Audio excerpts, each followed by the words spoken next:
안녕하세요. 부자된 매직TV 시청자 여러분. 오늘도 이렇게 소중한 시간을 내오시고 내 영상을 시청해 주셔서 감사합니다. 오늘은 2023년 3월 13일 새벽 시간입니다. 오늘 나눌 주제는 기획재정부에서 발표한 기획재정부 1차관 모두 발언에 대해서 한번 말씀드려 보고자 하는데요. 해당 모두 발언을 제가 보는 이유는 우리나라의 경제, 그러니까 그리고 모든 전반적인 내용에 대해서 간략하게 그렇게 다루는 그런 내용이 많은 것으로 제가 보고 있습니다. 쭉 계속 보고 있지만, 그리고 이렇게 독자 여러분, 시청자 여러분들한테 말씀드리는 것도요. 어떻게 보면 이런 모드 발언에 대한 정보는 진짜 주옥 같은 정보거든요. 그래서 꼭 머릿속에 넣어두시면 좋을 것 같아서 이렇게 말씀드리는 거고요. 특히 계속 지속적으로 이제 뭐 19차까지 왔잖아요. 비상경제 차관회의에 대해서 간단한 그런 내용들을 정리하고 있는 부분이 있어서요. 한번 쭉 보시면 좋을 것 같습니다. 끝까지 한번 시청해 주시면 좋을 것 같고요. 한번 보시죠. 어, 1월 국제 수지 동향에 대해서 우선 얘기를 나눴는데, 따르면 올해 1월 경상 수지는 45억 불이나 적자를 기록했다고 합니다. 일시적인 원인으로 1월 무역 수지가 큰 영향을 미친 가운데 있고요. 1월 무역 수지는 무려 126.5억 불이나 적자가 났죠. 이런 큰 영향을 미친 가운데 해외여행 증가도 한몫했습니다. 코로나19가 거의 해제될 것 같은데요. 뭐 이번 주에 뭐 대중교통에서도 마스크를 벗는 거의 위드 코로나 가는 것 같습니다. 이제 거의 독감 같은 코로나가 이제 되는 거죠. 독감이 코로나고 코로나가 독감 이런 식으로 인식이 되는 것 같습니다. 그런 와중에 이제 해외여행이 증가했고요. 그래서 이제 서비스 수지 악화에도 일조를 하게 되었다고 하네요. 그리고 본원 소득 수지 관련해서 보면요. 구조적 개선 흐름 속에 해외 자회사의 배당금, 국내 송금 증가로 역대 최대 흑자 플러스 63.8억 불 흑자를 기록하면서 경상수지의 안전판 역할을 톡톡히 수행한 것으로 평가됩니다라고 밝혔고요. 2월은 1월보다 무역 적자가 상당폭이 축소됐죠. 53억 불, 거의 절반 정도가 축소됐는데 경상수지가 어느 정도 개선될 것으로 보인다고 합니다. 그리고 올해 전체로는 상반기에 배당금 지급 등 변동성이 있죠. 있겠지만 연간 2억 불대 경상 흑자가 전망된다고 하니까요. 한번 유심히 지켜보시죠. 정부는 대외 건전성의 핵심 척도인 경상수지가 안정적 흑자 기조를 지속할 수 있도록 모든 부처가 원팀이 되어 협력 대응하겠다고 밝혔고요. 우리나라의 핵심 소재죠. 수출하고 할 수 있는 반도체. 거의 반도체가 우리나라의 주력 산업이라고 보시면 됩니다. 주력 산업. 수출 경쟁력 제고와 함께 수출 다변화와 현장 애로의 이제 해소가 필요한 거죠. 그리고 공급망 안정화 이 부분도 지금 문제가 되죠. 만전에 기하고 에너지 효율 혁신 절약 운동도 더욱 강화하겠다고 이렇게 발표했습니다. 그리고 이와 함께 국제 관광 재개 분위기를 적극 활용한 방한 관광 활성화와 국내 여행 붐업 등 서비스 수지 개선을 위한 방안도 적극 모색하겠다고 밝혔고요. 이어서 정부는 작년 11월 30일부터 원스톱 수출 수주 지원단을 운영해서 기업들의 수출 애로를 한 곳에서 신속하게 해결하고 해외 수주 해외 수주 활동을 밀착 지원하고 있습니다라고 밝혔고요.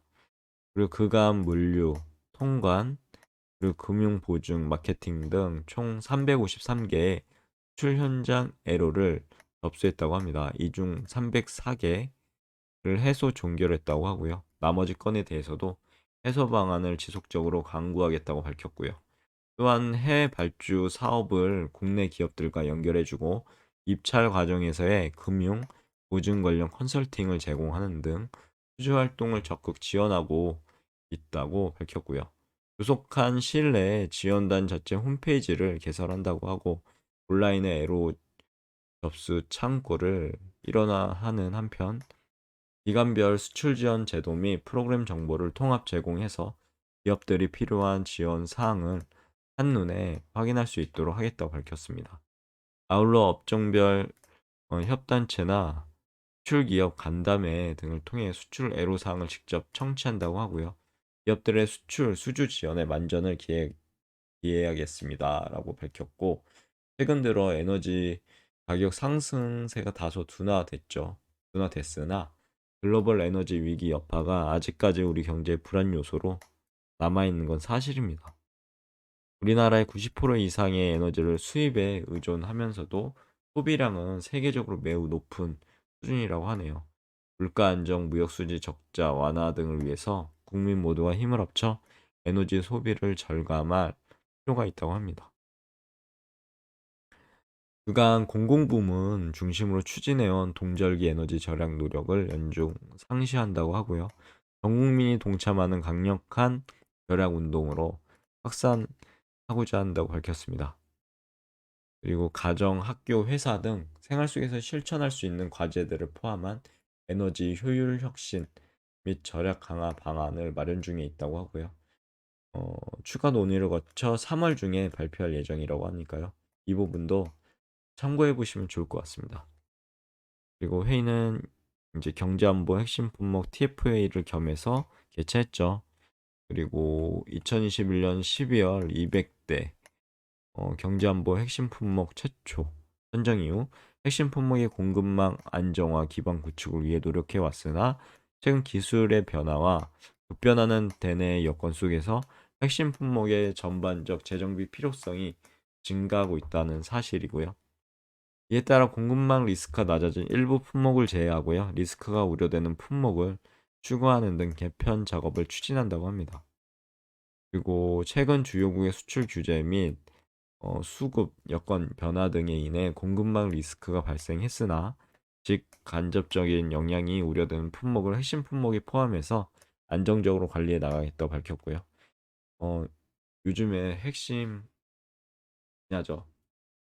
바이오, 그리고 전기차, 신산업과 반도체, 방위 산업, 핵심 산업 필수 소재하고 부품을 선제적으로 핵심 품목에 반영한다고 합니다.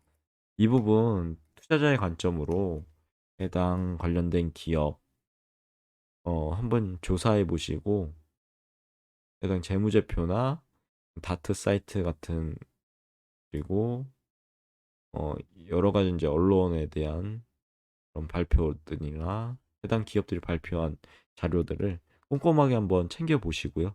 소중한 돈을 그냥 이거 보고 이거 투자해야겠다 하고 투자하는 것이 아니라 제가 앞전에 이제 말씀드린 그런 부분들 뭐 재무제표 등등 여러 가지 부분을 참고하셔서 공부해 보시면 좋을 것 같습니다. 무작정 투자보다는 공부 선제적으로 하시고요.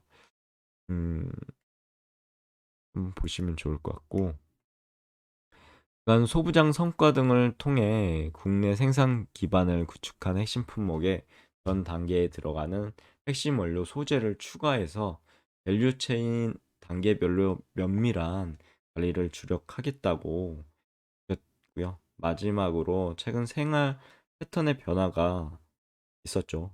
등으로 국민 수요가 증가하거나 국민 생활 밀접성이 큰 품목들을 적극 발굴해서요.